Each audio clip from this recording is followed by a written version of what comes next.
Hello दोस्तों, हम class 6 के एनसीईआरटी के साइंस की बुक को कवर कर रहे थे जिसमें हमने अभी तक 10 चैप्टर को कवर कर लिया है।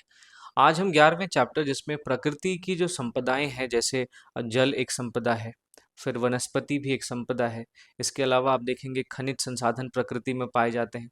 तो ये कैसे हमारे लिए ज़रूरी है, कैसे हमारी इनसे ज़रूरतें पूरी होती है। तो हम इस चैप्टर में इसी प्रकृति की अमूल्य संपदा के बारे में बहुत डिटेल में डिस्कस करने वाले हैं। तो आई एम योर दोस्त Rahul Sharma and I welcome you all to Rahul Sharma education. दोस्तों, ये जो हमारा डिस्कशन होता है ये एमसीक्यूज के थ्रू हम करते हैं और इस डिस्कशन के एक्सप्लेनेशन में मैं आपको और भी कई ज़रूरी चीज़ें बताता हूँ जो इस किताब में मेंशन नहीं है, लेकिन फिर भी आपके लिए इम्पॉर्टेंट है। तो सबसे पहले हम आज के पहले सवाल पे बढ़ते हैं दोस्तों। पहला सवाल है आज का, वायुमंडल में कौन सी गैस सबसे अधिक पाई जाती है? ऑक्सीजन, कार्बन डाइऑक्साइड, नाइट्रोजन या ऑर्गन? तो आप ये चार्ट ध्यान में रखेंगे। ये जो चार्ट है आपको अपने स्क्रीन पर दिख रहा होगा, इस चार्ट को आप ध्यान में रखेंगे। इसमें बहुत अच्छे तरीके से दिया हुआ है कि कौन सी गैस हमारे वायुमंडल में सबसे ज़्यादा पाई जाती है और कितने प्रतिशत में के रूप में पाई जाती है, इसकी भी चर्चा है। तो सबसे ज़्यादा हमारे वायुमंडल में आप देखेंगे नाइट्रोजन है 78.08%। उसके बाद ऑक्सीजन है अप्रॉक्सीमेटली 21%। फिर आर्गन है जो 0.93%। उसके बाद कार्बन डाइऑक्साइड है 0.036%। तो सबसे अधिक गैस कौन सी पाई जाती है? नाइट्रोजन 78.08%। अब इसको अप्रॉक्सीमेटली 78% भी बोल सकते हैं। तो ये अब जो आपका ये टेबल है ये आपको ध्यान में होना चाहिए और कम से कम शुरुआत के जो चार गैसें हैं इनका क्या परसेंटेज हमारे एटमॉस्फेयर में, ये आपको पता होना चाहिए। दूसरे सवाल की तरफ बढ़ते हैं। दूसरा सवाल है असर्शन रीजन का सवाल है। कथन है कि जीवों के लिए ऑक्सीजन अनिवार्य है, सही है, क्योंकि यह भोजन से ऊर्जा प्राप्त करने की प्रक्रिया में सहायक है। तो जब आप आगे की क्लासेस में दोस्तों पढ़ेंगे तो हमारे शरीर में जो पाचन होता है, तो पाचन के लिए जो ऊर्जा होती है वो इसी ऑक्सीजन का इस्तेमाल होता है। और ऑक्सीजन हम कैसे लेते हैं? हम अपने सांसों के श्वसन के माध्यम से लेते हैं। दरअसल हम श्वसन के माध्यम से कई सारी गैसों का मिश्रण लेते हैं। उसमें से ऑक्सीजन हमारे शरीर में अवशोषित हो जाता है। जो बाकी गैसें हैं जिनमें मुख्य रूप से कार्बन डाइऑक्साइड आप देखेंगे, ये हमारे शरीर से बाहर चला जाता है। तो जीवों के लिए ऑक्सीजन अनिवार्य है, ये बिल्कुल सही है। और ऑक्सीजन के मदद से ही भोजन से ऊर्जा प्राप्त हमारा शरीर करता है। तो कारण भी सही है। तो इस तरीके से हमारा जो आंसर हो जाएगा कि दोनों कथन सही है और जो कारण है वो कथन का सही व्याख्या भी है। तो ऑप्शन नंबर ए आपका सही जवाब हो जाएगा। अगले सवाल की तरफ बढ़ते हैं दोस्तों। वायुमंडल में नाइट्रोजन लगभग 78% होता है। दूसरा स्टेटमेंट है वायुमंडल में कार्बन डाइऑक्साइड 21% होता है। तो पहला स्टेटमेंट तो सही है कि वायुमंडल में नाइट्रोजन 78% के लगभग होता है। कार्बन डाइऑक्साइड मैंने अभी आपको बताया 0.036% के अप्रॉक्स होता है। तो 21% जो है ये ऑक्सीजन होता है, ना कि कार्बन डाइऑक्साइड। तो पहला सही है, दूसरा गलत है। तो आपका जो सही जवाब हो जाएगा वो हो जाएगा केवल एक। अगला सवाल है वाटर से रिलेटेड है। पृथ्वी की सतह का लगभग कितना भाग जल से ढका हुआ है? तो आप देखेंगे हमारी जो पृथ्वी है उसकी सतह का लगभग 2/3 भाग जल से ढका हुआ है। 2/3 को हम इस तरीके से लिखते हैं। आप इसको अगर परसेंटेज में कहें तो 66.66% कह सकते हैं। ठीक है। अगला सवाल है नमकीन जल यानी जो समुद्र का जल होता है वो सीधे किस काम के लिए उपयोगी नहीं है? सिंचाई में आप इसका इस्तेमाल कर सकते हैं। सिंचाई में शुद्ध जल का इस्तेमाल नहीं होता है, क्योंकि शुद्ध जल में जो भी खनिज होते हैं वो नहीं पाए जाते। तो जब जल थोड़ा सा गंदा होता है उसमें अलग अलग प्रकार की चीज़ें पाई जाती है जो हो सकता है मृदा के लिए सही हो। औद्योगिक उपयोग में भी हम शुद्ध जल का पूरी इस्तेमाल पूरी तरीके से नहीं करते हैं, तो औद्योगिक इस्तेमाल में भी हम नमकीन जल का इस्तेमाल कर सकते हैं। फिर पीने के लिए आप देखेंगे, पीने के लिए शुद्ध जल जल की ज़रूरत होती है। तो पीने के लिए हम नमकीन जल या समुद्री जल का प्रयोग नहीं कर सकते हैं। और मछली पालन में भी हम नमकीन जल का प्रयोग एक हद तक कर सकते हैं, क्योंकि आप देखेंगे समुद्र का पानी नमकीन होता है, उसके बावजूद वहाँ पे मछलियाँ बहुत ज़्यादा मात्रा में पाई जाती है। तो मछली पालन तो हो सकता है। तो किस काम के लिए उपयोगी नहीं है समुद्री जल, ये हमसे पूछा गया है, तो पीने के लिए। ठीक है। अगले सवाल की तरफ बढ़ते हैं। अगला सवाल है, यदि जल संरक्षण के पारंपरिक तरीकों को न अपनाया जाए तो निम्नलिखित में से क्या प्रभाव होंगे? भूजल स्तर नीचे गिरता चला जाएगा, वर्षा जल का दोहन असंभव हो जाएगा, जल संकट बढ़ेगा। देखिए, दूसरा जो कथन है वर्षा जल का दोहन असंभव हो जाएगा, ये एक एक्सट्रीम स्टेटमेंट है। और अक्सर आप देखेंगे 90% टू 95% केसेस में जो एक्सट्रीम स्टेटमेंट होता है वो गलत होता है। तो जल संरक्षण के अगर हम पारंपरिक तरीकों को ना अपनाएं तो हम आधुनिक तरीके से भी तो वर्षा जल का दोहन कर सकते हैं। तो दूसरा स्टेटमेंट चूंकि एक्सट्रीम है इसलिए ये गलत है। और जल संरक्षण के अगर हम पारंपरिक तरीकों को नहीं अपनाएंगे तो भूजल का स्तर नीचे गिरता चला जाएगा, ये बिल्कुल सही है। क्योंकि जल संरक्षण के पारंपरिक तरीकों में आप देखेंगे कई सारी चीजें हैं। एक तो हम वर्षा जल का संचयन करते हैं। इसके अलावा आप देखेंगे कि हम भूमिगत जलाशय बनाते हैं। इन भूमिगत जलाशयों के माध्यम से हम क्या करते हैं, जल का संचय करते हैं। फिर आप देखेंगे कि बहुत सारे इलाकों में एक सोख्ता बनाया जाता है। सोख्ता के माध्यम से क्या होता है कि जो जल है वो रिस रिस के भूजल में, भूजल स्तर से जाके मिल जाता है और इस तरीके से जो हमारा भूजल स्तर है वो बना रहता है। तो जल संरक्षण के अगर पारंपरिक तरीकों को न अपनाया जाए तो भूजल स्तर नीचे गिरता जाएगा, ये ठीक बात है। जल का संकट पड़ेगा, ये भी ठीक बात है। और दूसरा मैंने आपको बताया कि ये कथन एक एक्सट्रीम स्टेटमेंट है, क्योंकि हम पारंपरिक तरीकों के अलावा आधुनिक तरीकों से भी वर्षा जल का दोहन कर सकते हैं। तो हमारा ऑप्शन हो जाएगा केवल 1 और 3, ऑप्शन नंबर बी। अगले सवाल की तरफ बढ़ते हैं दोस्तों। अगला सवाल है, पृथ्वी पर ऊर्जा का मुख्य स्रोत कौन सा है? चंद्रमा, सूर्य, तारे या जीवाश्म ईंधन? तो पृथ्वी पर ऊर्जा का मुख्य स्रोत जो है वो सूर्य है। अब किस तरीके से, आइए समझते हैं। आप देखेंगे कि हम जो पौधे खाते हैं या हम जो मांस खाते हैं, इन सबको भी किससे ऊर्जा मिलती है? सूर्य से। मान लीजिए मांस खाने वाले पशु को अगर आप जैसे देखेंगे, इसमें मांस खाने वाले पशुओं में बकरा है ना, मुर्गा है, हम चिकन खाते हैं। पौधे फोटोसिंथेसिस करते हैं, प्रकाश संश्लेषण करते हैं। तो प्रकाश संश्लेषण के लिए किसकी जरूरत होती है? प्रकाश संश्लेषण के लिए हमें सौर ऊर्जा की जरूरत होती है, सूरज के प्रकाश की जरूरत होती है ना। इसी सूरज का प्रकाश का इस्तेमाल करके पौधे अपना भोजन बनाते हैं और फिर हम पौधों को खाते हैं तो हमें ऊर्जा मिलती है। तो हम डायरेक्टली सन से एनर्जी बहुत कम मात्रा में लेते हैं, लेकिन हम जिन पौधों को खाते हैं वो पौधे भी तो सूरज का ही एनर्जी इस्तेमाल करके प्रकाश संश्लेषण करते हैं। हम जिन जंतुओं को खाते हैं वो जंतु भी इन पौधों को खाते हैं। तो पहले पौधों से इनके पास गया ऊर्जा, फिर इनसे हम ऊर्जा लेते हैं मानव। तो इस तरीके से आप देखेंगे कि जो ऊर्जा का मुख्य स्रोत हमारी पूरी पृथ्वी पे है वो है सूरज। तो सूरज की रोशनी में अगर थोड़ी भी उतार चढ़ाव हमें देखने को मिलती है तो इसके बहुत बुरे परिणाम हो सकते हैं।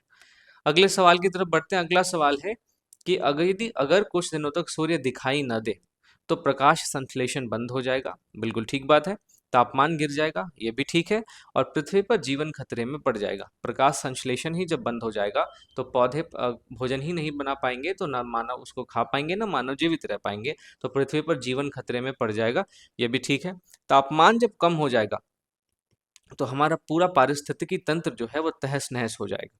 तो इस ये जो तीनों स्टेटमेंट है, ये तीनों स्टेटमेंट ही अपने आप में सही है अगर सूर्य दिखाई ना दे तो इसके कॉन्टेक्स्ट में। तो सही उत्तर क्या हो जाएगा? 1, 2, 3, ऑप्शन नंबर डी। अगला सवाल है, सौर पैनल किस ऊर्जा का उदाहरण है? नवीकरणीय ऊर्जा, अनवीकरणीय ऊर्जा, जीवाश्म ऊर्जा या रासायनिक ऊर्जा? तो सबसे पहले हम देखेंगे ऊर्जा जो होते हैं ये दो प्रकार के होते हैं। एक होता है नवीकरणीय, दूसरा होता है अनवीकरणीय। जो नवीकरणीय ऊर्जा होता है ना दोस्तों, इसका नवीकरण तुरंत हो जाता है, नवीकरण योग्य होता है, यानी कि इसको दोबारा हम इस्तेमाल कर सकते हैं। वहीं अनवीकरणीय ऊर्जा ऐसे ऊर्जा के स्रोत होते हैं जो अगर एक बार समाप्त हो गए तो फिर उनका दोबारा इस्तेमाल करने के लिए लाखों वर्ष लग जाएंगे हमें। ठीक है, इनका नवीकरण बहुत मुश्किल होता है। तो सौर ऊर्जा आप देखेंगे रोज हमें सूरज से ऊर्जा मिलती है और सूरज की ऊर्जा को हम सौर पैनल के माध्यम से इलेक्ट्रिक एनर्जी में यानी कि विद्युत ऊर्जा में कन्वर्ट करते हैं। तो सौर पैनल जो है वो किस ऊर्जा का उदाहरण है? नवीकरणीय ऊर्जा का। ठीक है। जीवाश्म ऊर्जा ऐसी ऊर्जा होती है जो हमें पौधों या जंतुओं के जीवाश्म से मिलता है, पौधों या जंतुओं के जीवाश्म से मिलता है। हम इसको समझेंगे। जीवाश्म ऊर्जा के उदाहरण के तौर पे आप देखेंगे पेट्रोलियम है, फिर आपको कोयला देखने को मिलेगा, प्राकृतिक गैस है। ठीक है, तो ये सारी चीजें। अगला सवाल है दोस्तों, वन से संबंधित सवाल है कि वन हमें ऑक्सीजन प्रदान करते हैं, बिल्कुल ठीक है। पौधों से हमें ऑक्सीजन मिलता है क्योंकि वो कार्बन डाइऑक्साइड अवशोषित करते हैं और फिर ऑक्सीजन को छोड़ते हैं। वन मृदा अपरदन को रोकते हैं, ये भी सही स्टेटमेंट है, क्योंकि जो पेड़ पौधे होते हैं उनकी जड़ें मिट्टी को पकड़ के रखती है। ये पेड़ है, इसकी जो जड़ें होती है ये मिट्टी को पकड़ के रखती है, और जब इस मिट्टी के ऊपर से पानी बहता है तो ये मिट्टी को अपने साथ नहीं ले जा पाता, क्योंकि ये जो जड़ है उसने मिट्टी को अच्छे से जकड़ा हुआ है। तो इससे मृदा अपरदन पे भी रोक लगता है, ये भी ठीक है। वन जैव विविधता के संरक्षण में सहायक है, क्योंकि आप देखेंगे जो वन होते हैं वो कई प्रकार के जीवों के प्राकृतिक आवास होते हैं, और जहाँ पे जीवों के में बहुत विविधता देखने को मिलती है उसे हम जैव विविधता कहते हैं। तो वन जो है वो जैव विविधता के संरक्षण में सहायक है। तो तीनों ही स्टेटमेंट हमें सही नजर आता है। तो इस तरीके से हमारा जो आंसर हो जाएगा, क्योंकि हमसे पूछा गया सही विकल्प चुनना है, तो एक, दो और तीन, ये तीनों ही हमारा सही जवाब है। अगला सवाल है, चिपको आंदोलन किससे संबंधित था? प्रदूषण नियंत्रण, वनों की रक्षा, नदियों की सफाई या जैव विविधता संरक्षण? तो आप देखेंगे जो चिपको आंदोलन था ये लगभग 1970 के दशक में आपको देखने को मिलेगा। ये अभी वर्तमान समय में अब जो है उत्तराखंड, वहां पे हुआ था। पहले ये उत्तर प्रदेश था। तो जब ये हुआ था तब उत्तर प्रदेश में हुआ था। इसके नेतृत्वकर्ता के तौर पे आप देखेंगे कई सारे नाम आपको देखने को मिलेंगे, जिसमें सबसे प्रमुख है प्रसाद दास, माफ कीजिएगा, चंडी प्रसाद भट्ट हैं। इसके अलावा फिर आप देखेंगे सुंदरलाल बहुगुणा है, और महिला नेतृत्वकर्ता में आप देखेंगे तो आपको गौरा देवी का नाम मिलेगा। तो ये तीन प्रमुख नाम हैं जिन्होंने चिपको आंदोलन का नेतृत्व किया, और इस आंदोलन का जो उद्देश्य था वो वनों की रक्षा करना था। ये क्या करते थे, ये जाके पेड़ से चिपक जाते थे और उन पेड़ों को काटने से रोकते थे। तो इस प्रकार ये जो चिपको आंदोलन है उसने वन के संरक्षण के लिए, जैव विविधता के संरक्षण के लिए एक अद्वितीय उदाहरण प्रस्तुत किया था, जिसको आधार बना के बाकी के कई क्षेत्रों में भी जब वनों की कटाई होने लगी तो लोगों ने अब इसी तरीके से या अलग अलग तरीके से फिर जैव विविधता के संरक्षण के लिए विरोध प्रकट किया। अगले सवाल की तरफ बढ़ते हैं दोस्तों। अगला सवाल असर्शन रीजन का सवाल है। कथन है वृक्षारोपण से पर्यावरणीय संतुलन बना रहता है। बिल्कुल ठीक बात है। अगर हम वृक्ष को काट देंगे तो हमारे वायुमंडल में एक तो ऑक्सीजन की कमी हो जाएगी, उसके अलावा आप देखेंगे हमारा जो पारिस्थितिकी तंत्र है उस पारिस्थितिकी तंत्र पे भी एक नेगेटिव इम्पैक्ट पड़ेगा, क्योंकि जो वृक्ष है उस पे कई सारे जीव इस पे निर्भर रहते हैं। ठीक है। वृक्षारोपण से पर्यावरण संतुलन बना रहता है, क्योंकि वृक्ष वायुमंडल से कार्बन डाइऑक्साइड ग्रहण करते हैं और ऑक्सीजन छोड़ते हैं। तो अगर वृक्षारोपण हम नहीं करेंगे तो हमारे वायुमंडल में जो ऑक्सीजन का प्रतिशत है वो धीरे धीरे कम होता जाएगा और हमें सांस लेने में परेशानी हो सकती है। तो दोनों ही कथन सही है, और जो कारण है वो कथन की सही व्याख्या भी कर रहा है। तो ऑप्शन नंबर ए जो है वो आपका सही जवाब हो जाएगा। अगला सवाल है, मृदा का निर्माण मुख्यतः किस प्रक्रिया से होता है? वर्षा और धूप से, चट्टानों के अपक्षय से, ज्वालामुखी विस्फोट से, जीवाश्मों के निर्माण से या नदियों की गति से? तो मृदा का निर्माण जो है वो मुख्यतः एक प्रक्रिया है जिसका नाम है अपक्षय। अपक्षय के बारे में मैंने आपसे पिछले किसी चैप्टर में भी डिस्कस किया था कि चट्टानों के टूटने फूटने की प्रक्रिया को हम अपक्षय कहते हैं। टूटने फूटने की प्रक्रिया। अब ये चट्टान में जो टूटने फूटने की प्रक्रिया होती है इसके कई कारक हो सकते हैं। इसमें आपको वर्षा भी देखने को मिल सकता है, इसमें आपको धूप भी देखने को मिल सकता है, क्योंकि अपक्षय जो है वो भौतिक भी होता है, अपक्षय रासायनिक भी होता है, और अपक्षय जो है वो जैविक भी होता है। तो इन तीनों प्रकार के अपक्षय के माध्यम से चट्टान टूटते फूटते हैं और मृदा का निर्माण होता है। तो मृदा का निर्माण मुख्यतः अपक्षय प्रक्रिया से होता है, ये आपको ध्यान में रखना है। जब आप ज्योग्राफी पढ़ेंगे तो फिजिकल ज्योग्राफी में आपको ये पढ़ना है। अगला सवाल, कौन सी शिला भवन निर्माण के लिए प्रसिद्ध है? ग्रेनाइट, संगमरमर, चूना पत्थर या उपरोक्त सभी? तो देखिए, शिला भवन निर्माण के लिए यानी पत्थर के भवन के निर्माण के लिए ग्रेनाइट का इस्तेमाल भी होता है, संगमरमर का इस्तेमाल भी होता है और चूना पत्थर का इस्तेमाल भी होता है। तो सभी ही भवन निर्माण के लिए प्रसिद्ध है। अगला सवाल है, स्टेटमेंट बेस्ड क्वेश्चन है। संगमरमर का उपयोग भवनों व स्मारकों में होता है। सही बात है, अभी मैंने आपसे डिस्कस किया। दूसरा है, बॉक्साइट एल्यूमिनियम प्राप्त करने का एक प्रमुख अयस्क है। यह भी ठीक है। कोयला एक धात्विक खनिज है। यह स्टेटमेंट गलत है, क्योंकि कोयला आप देखेंगे एक अधात्विक खनिज है। ठीक है। तो तीसरा स्टेटमेंट गलत है, पहला और दूसरा सही है। तो आपका सही विकल्प पूछा गया है, तो केवल एक और दो जो है वो सही है। बॉक्साइट के बारे में हम बात करें तो ये एल्यूमिनियम का अयस्क है। अभी मैं आपसे अगले किसी क्वेश्चन में जरूर बात करूंगा और भी कई सारे अयस्कों के बारे में कि कौन सा अयस्क किस धातु का अयस्क है या किस अयस्क से किस धातु का निष्कर्षण होता है। इसके बारे में मैं अभी आपसे बात करूंगा। अगले सवाल की तरफ बढ़ते हैं दोस्तों। अगला सवाल है, निम्नलिखित में से कौन जीवाश्म ईंधन है? जीवाश्म ईंधन क्या होता है? मैंने आपको बताया कि जीवाश्म ईंधन जीवों के अवशेषों से बनता है। मुख्यतः ये इसमें पौधों के अवशेष पाए जाते हैं। जब मृदा के नीचे पौधे एक लंबे कालखंड तक दब जाते हैं तो अत्यधिक ताप और अत्यधिक दाब के कारण इनका रूप परिवर्तन हो जाता है और ये जीवाश्म ईंधन के रूप में तब्दील हो जाते हैं। तो इसमें से कौन जीवाश्म ईंधन है? कोयला है, पेट्रोलियम भी जीवाश्म ईंधन है और प्राकृतिक गैस भी जीवाश्म ईंधन है। तो उपरोक्त सभी जो है वो जीवाश्म ईंधन है। अगले सवाल की तरफ बढ़ते हैं। अगला सवाल है दोस्तों, पेट्रोल और डीजल किससे प्राप्त होता है? पेट्रोल और डीजल की अगर हम बात करें तो ये दोनों ही जीवाश्म ईंधन है और ये पेट्रोलियम से प्राप्त होता है। ठीक है, ये आपको ध्यान में रखना है। अगला सवाल असर्शन रीजन का सवाल है। कथन है सीएनजी पेट्रोल और डीजल की तुलना में स्वच्छ ईंधन है क्योंकि इसके जलने पर कम प्रदूषक गैसें निकलती है। देखिए, किसी भी ईंधन के अच्छा होने का पैमाना यह है कि उस ईंधन से कितने कम प्रदूषक निष्कर्षित होते हैं, कितने कम प्रदूषक निकलते हैं। तो पेट्रोल और डीजल की तुलना में जाहिर सी बात है सीएनजी जो है, जिसको हम कंप्रेस्ड नेचुरल गैस कहते हैं, ये बहुत ज़्यादा कम प्रदूषण फैलाता है, इसीलिए ये पेट्रोल और डीजल की तुलना में स्वच्छ ईंधन है। तो आपका कथन भी सही है, कारण भी सही है और ये जो कारण है वो कथन की व्याख्या भी सही तरीके से कर रहा है। तो ए और आर दोनों सही हैं और आर ए का सही कारण है। अगले सवाल की तरफ बढ़ते हैं। अगला सवाल है, नवीकरणीय और अनवीकरणीय संसाधन से निम्नलिखित में से कौन सा नवीकरणीय संसाधन है? दोस्तों, मैंने आपको बताया कि नवीकरणीय संसाधन ऐसे संसाधन होते हैं जिनका नवीकरण जो है वो तुरंत हो जाता है, यानी कि इसको हम दोबारा इस्तेमाल कर पाते हैं। जैसे हवा, सौर ऊर्जा, उसके बाद आप देखेंगे जल, हम इन सब का इस्तेमाल जो है वो दोबारा कर पाते हैं। तो इनमें से कौन सा नवीकरणीय संसाधन है? कोयला। कोयला एक अनवीकरणीय संसाधन है क्योंकि अगर एक बार कोयला की समाप्ति हो जाएगी तो फिर लाखों वर्षों के पश्चात ही हमें कोयला मिल पाएगा।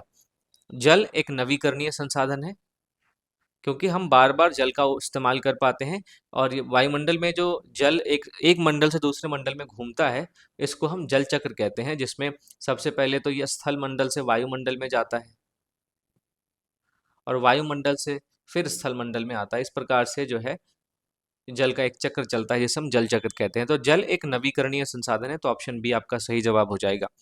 पेट्रोलियम भी अगर एक बार समाप्त हो गया तो बहुत लंबे कालखंड में हमें दोबारा प्राप्त होगा और ये ज़रूरी नहीं है कि प्राप्त भी हो। और प्राकृतिक गैस भी जो है वो एक जीवाश्म ईंधन है, तो ये भी एक लंबे समय पे समाप्ति के बाद हमें मिलता है।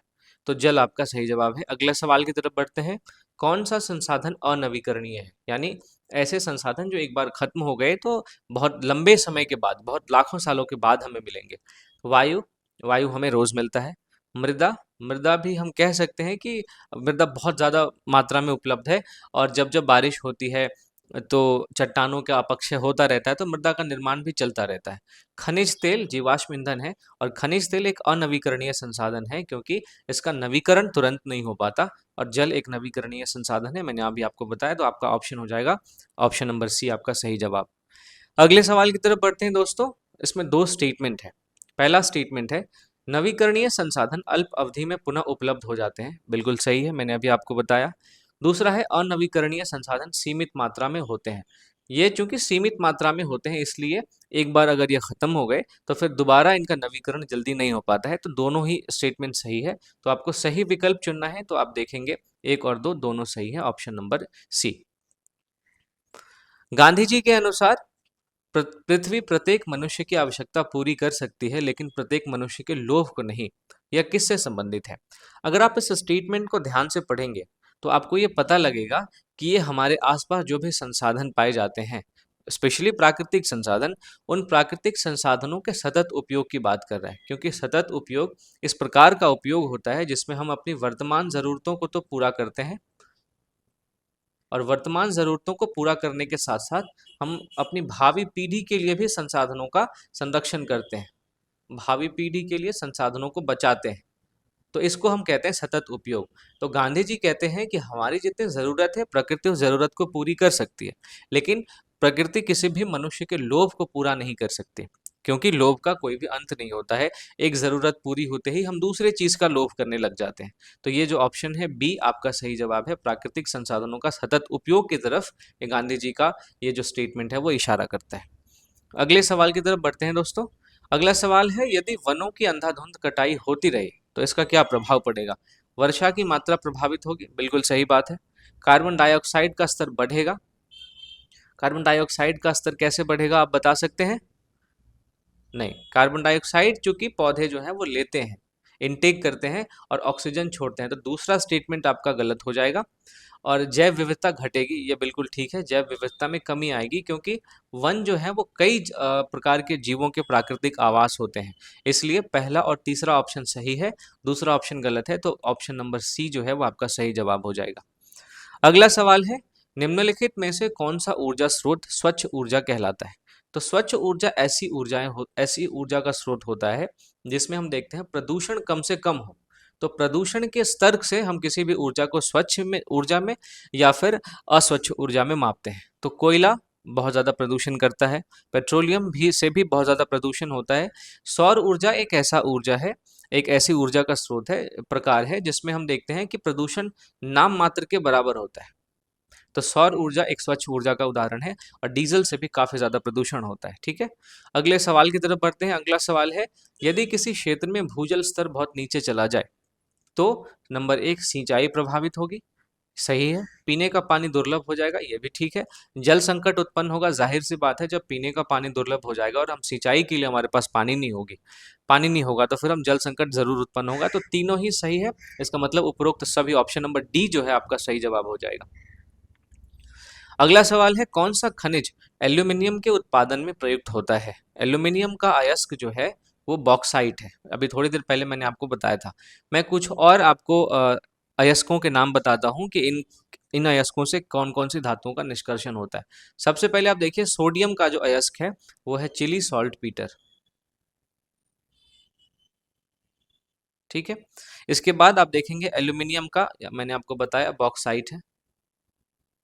फिर उसके बाद पोटेशियम है, पोटेशियम का जो है अयस्क वो है कार्नेलाइट। इसके अलावा जो मैग्नीशियम है, मैग्नीशियम का है डोलोमाइट।